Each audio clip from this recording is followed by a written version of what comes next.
ನಮಸ್ಕಾರ. ಇವತ್ತು simple food ಹೌಸಲ್ಲಿ ನುಗ್ಗೆ ಸೊಪ್ಪಿನಿಂದ ಚಟ್ನಿ ಮಾಡೋದು ಹೇಗಂತೇಳಿ ನೋಡ್ಕೊಂಡು ಬರೋಣ. ನುಗ್ಗೆಕಾಯಿ ಸೊಪ್ಪಿನ ಚಟ್ನಿ ಮಾಡಲಿಕ್ಕೆ ಇದನ್ನು ಫಸ್ಟು ಬಿಡಿಸ್ಕೊಂಡು ಚೆನ್ನಾಗಿ ತೊಳ್ಕೊಳ್ಬೇಕು.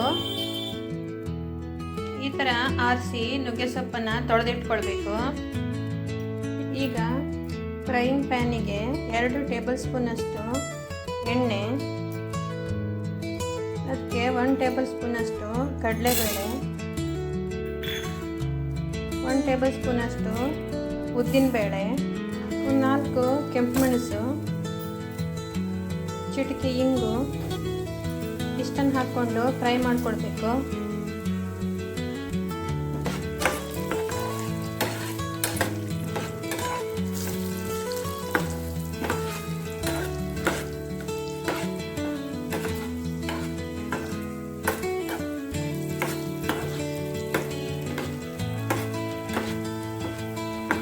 ಈಗ ಉದ್ದಿನಬೇಳೆ ಕೆಂಪಾಗಿದೆ. ಈಗ ಇದ್ರ ಜೊತೆಗೆ 1 ಬೌಲ್ನಷ್ಟು ತೆಂಗಿನಕಾಯಿ ತುರಿ ಇದನ್ನು ಹಾಕ್ಕೊಂಡು ಇದ್ರ ಜೊತೆಗೆ ಫ್ರೈ ಮಾಡಿಕೊಡ್ಬೇಕು.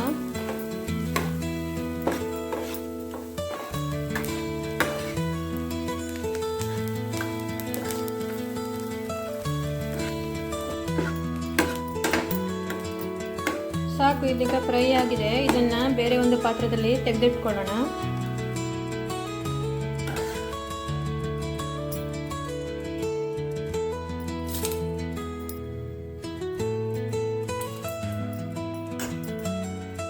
ಈಗ ಇದೇ ಫ್ರೈಯಿಂಗ್ ಪ್ಯಾನಲ್ಲಿ ನುಗ್ಗೆ ಸೊಪ್ಪನ್ನು ಹಾಕ್ಕೊಂಡು ಬಾಡಿಸ್ಕೊಳ್ಬೇಕು.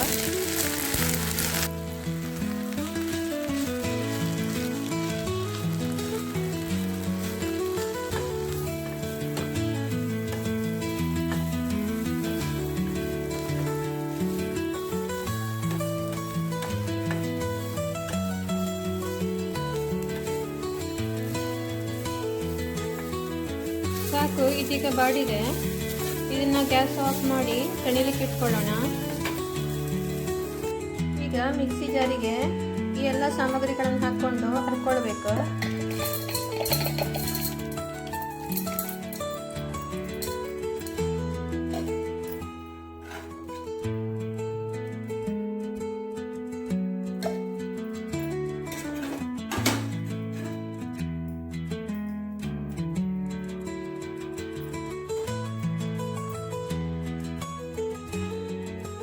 ರುಚಿಗೆ ತಕ್ಕಷ್ಟು ಉಪ್ಪು,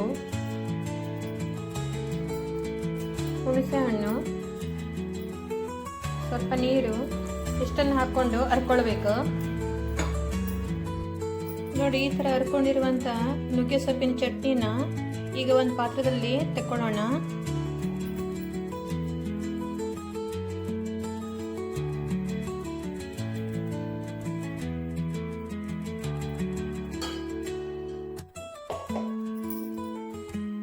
ಈ ಥರ ಪಾತ್ರದಲ್ಲಿ ತೆಗೆದಿಟ್ಕೊಳ್ಬೇಕು.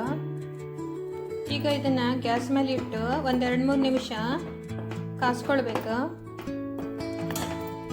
ಅಂದ್ರೆ 1 ಕುದಿ ತರಿಸ್ಕೊಳ್ಬೇಕು.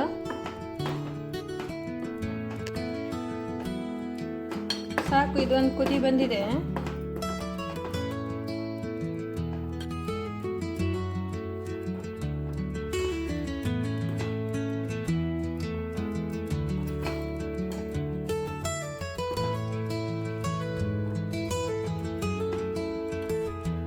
ಈಗ ಒಂದು ಒಗ್ಗರಣೆ ರೆಡಿ ಮಾಡ್ಕೊಳ್ಬೇಕು. ಈಗ ಒಗ್ಗರಣೆಗೆ ಒಂದು ಸ್ವಲ್ಪ ಎಣ್ಣೆ,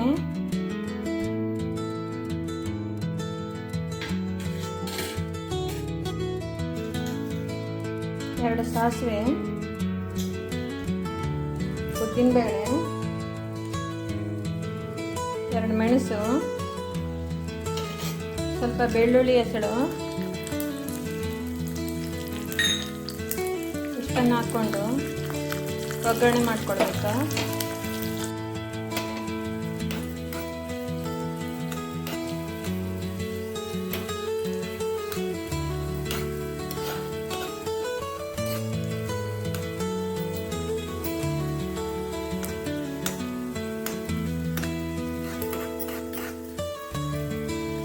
ಸಾಕು, ಇದು ಒಗ್ಗರಣೆ ಆಗಿದೆ. ಈಗ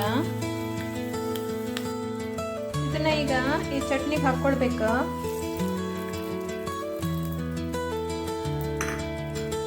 ಇದು ಅನ್ನದ ಜೊತೆಗೆ ಭಾಳ ಟೇಸ್ಟಿಯಾಗಿರುತ್ತೆ. ಈ ವಿಡಿಯೋ ಇಷ್ಟ ಆದಲ್ಲಿ ಲೈಕ್, ಶೇರ್, ಸಬ್ಸ್ಕ್ರೈಬ್ ಮಾಡೋದನ್ನು ಮರಿಬೇಡಿ.